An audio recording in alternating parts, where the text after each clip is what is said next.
Hello，大家好，这里是拍魔方。针对威龙 V9 拍魔方纪念版有异响的问题，可按照以下方法进行解决。首先，我们要找出哪一块有问题，准备一圈磁铁，与角块或棱块进行吸附，听有没有异响来判断磁铁粘的是否牢固。我们把红色面转动45度，将一圈磁铁在角块上方进行晃动。如果磁铁粘的牢固，它是不会有任何声音的。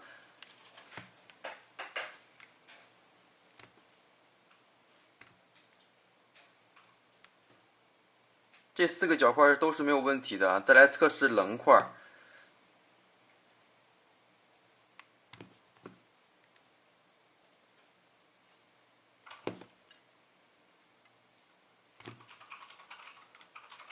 也是没有任何声音的，说明这4个棱块在这个方向的磁铁都是没有问题的。我们再将蓝色面转动45度，黄蓝红，红蓝白，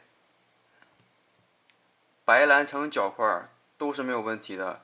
再来看黄蓝橙角块，可以听到是有异响的。这样我们就确定问题出在黄蓝橙角块的橙色贴片。接下来我们取出黄蓝橙角块，并拆开，再来确认一下是否是橙色贴片有问题。将磁铁与橙色贴片进行吸附，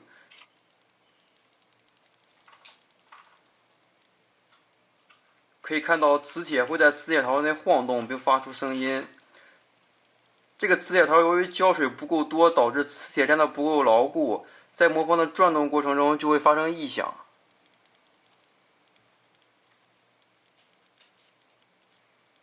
解决的方法是先将棱块与橙色贴片相吸，再将该磁铁槽内加入适量的胶水。